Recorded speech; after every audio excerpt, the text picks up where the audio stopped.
The bird's opening is a very original opening in chess. The reason why I say original is most of the other openings are studied a lot, has been played for a lot of time, centuries. For example, Rui Lopez, Gico Piano Scotch, all these openings have been analyzed heavily and people have gotten familiar with it.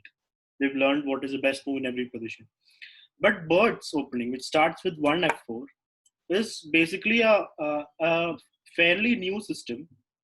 It has been in practice for quite a while, but it has not been a top level play for a long time. So it's a fairly new system and it has a lot of original ideas which you can use. So after 1 f4, white is basically saying, I'm not playing e4, I'm still controlling the center with f4. And this pawn can be used later to start a kingside attack. Now, normally black plays d5 in this position. White continues development with knight f3. Black can go c5 if he wants, or he can just develop his knight. Let's say he develops a knight. Now, there are different ways for white to play the bird's opening. One variation is just to play g3, bishop g2, and castle, and say that I've got an advanced pawn here, which can be useful for me in the future. And then slowly try to play d3 and d4. That's one setup, like for example, g3, e6, bishop g2, bishop d6 or e7, castles, castles. This is one way to play the birds. Another setup is a more conservative system, just to play e3 and then bishop e2 and castle. And then slowly try and play e4. So it's another way to play it. For example, here black, let's say, go c5, bishop e2, knight c6, castles. Another way to do it, and then d3 and d4 comes.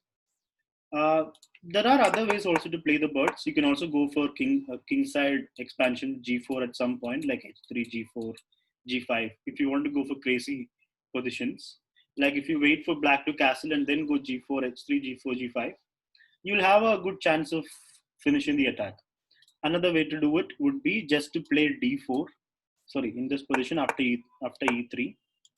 Let's say after pawn e6, you go d4 and kind of block the sender with this bayonet setup. We call it the bayonet when you've got three pawns like this, stopping e5, controlling e5, which can be a good square for the knight later.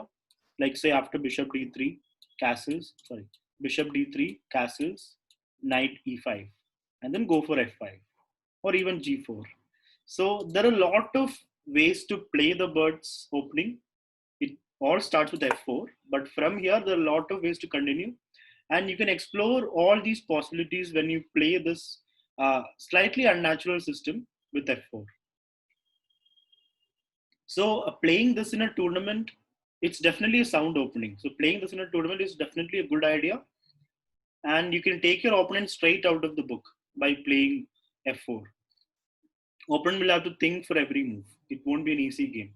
Like if you play e4, most players know what to do after e5, knight comes out, bishop comes out, and all normal stuff.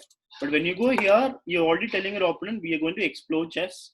We're not going to go through familiar waters. We're going to explore the different possibilities that appear in the position, and we're going to have fun. So it's a fun opening basically. Now, I'll also show a game that was recently played to help you understand how the birds can be a useful opening. This was played by Nakamura, Hikaru Nakamura, American player.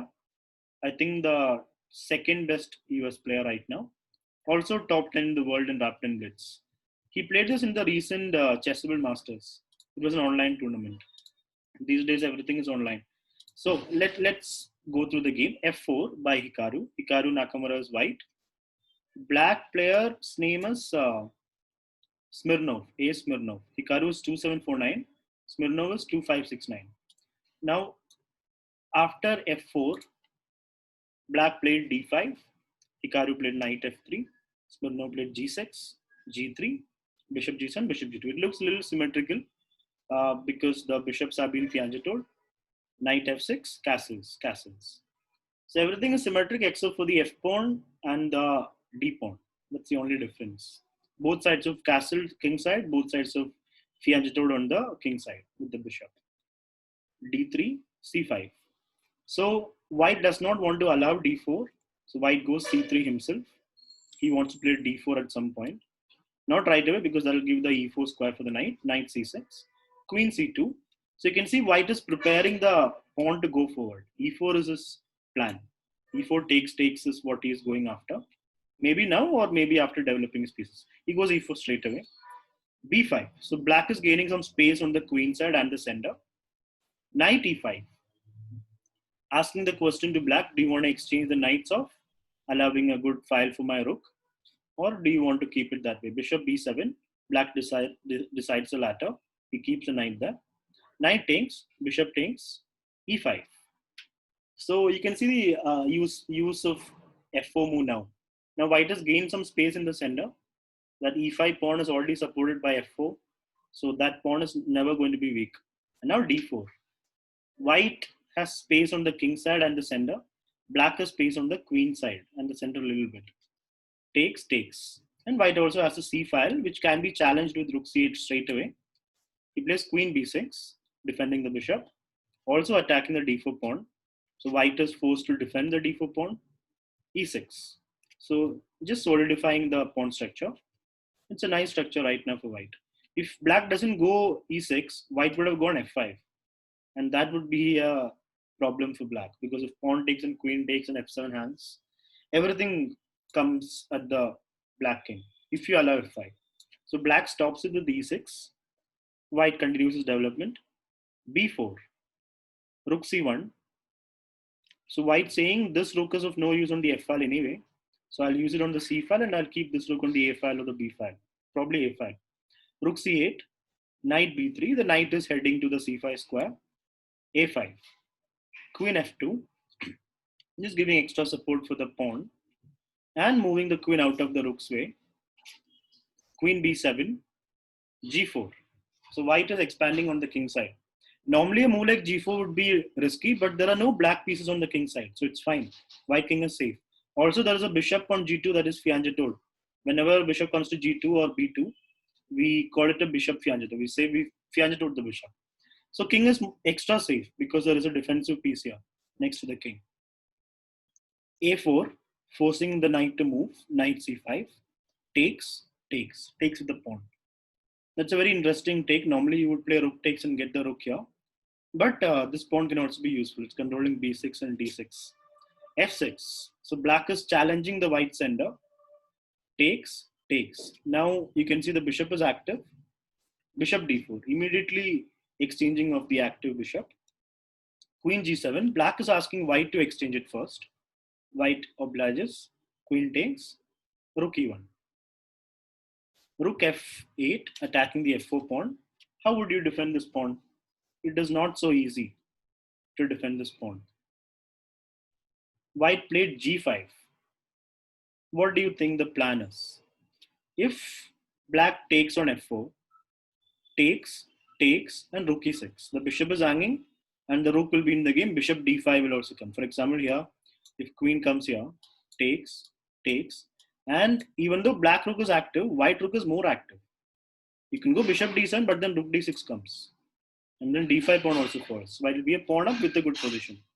The bishop finally starts to be active. So that is why in this position, black played queen f5, did not take. He stays defending the a6 pawn.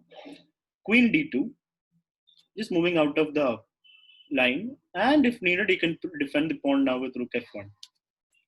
Also, it's attacking the b4 pawn. So black plays rook e8, giving up the b4 pawn. Rook f1. Now this pawn is defended. Now this is a threat.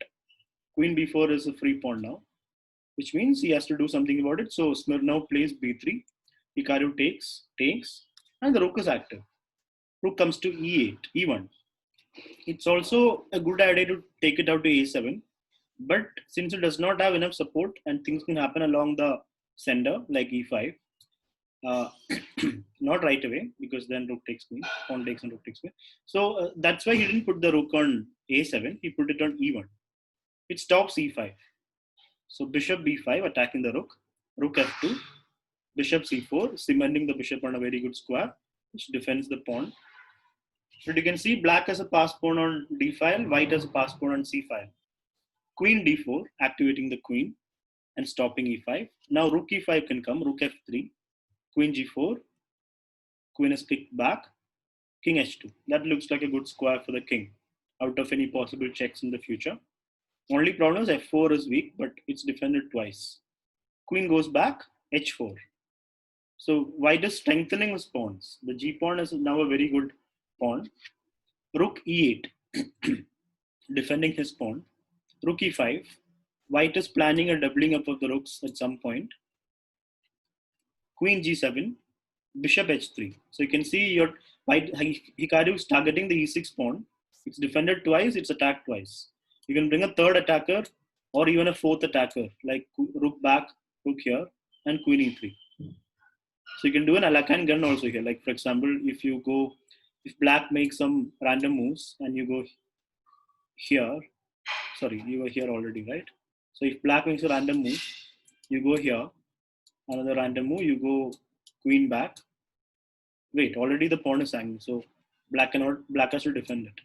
Now queen goes back, let's say another random move, and queen e1. Now this pawn is gone. But before that, this pawn is hanging. So before that, 1 second, here, after queen f7, you have to play king g3. And then say a random move, queen back, and another random move, queen here. Now this pawn is gone.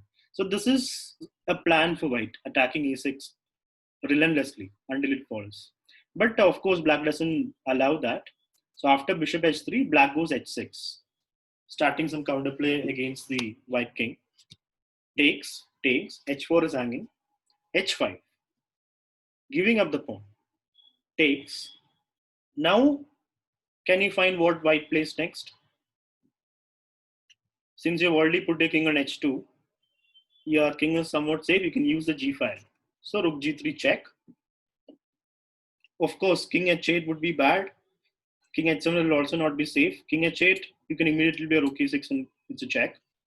So here, after rook g3 check, black blocks the check, takes with the king. If queen took, then bishop e6 comes. It becomes already bad. Things collapse. f5 pawn is passed, c5 pawn is passed. You can actually push it easily. So that is why the queen stayed defending the pawn. King took, but now what would happen? Rook e6, and the queen is gone. It's a check. So black blundered there. So you can see how this game went. And here black resigned. Smirnov resigned, Nakamura won. You can see how this game went basically. So after the opening, you had this position. And then a few moves later, you had a position where you had more space in the center. And thanks to the f pawn, your e5 pawn is safe, protected. And the possibility of f5 is also there. And after a few moves, white even played g4, a critical moment. He's trying to play the f5 move and open up the position. And then after a few moves came this position where there was a slight struggle. If queen took here, you would exchange and take on e6.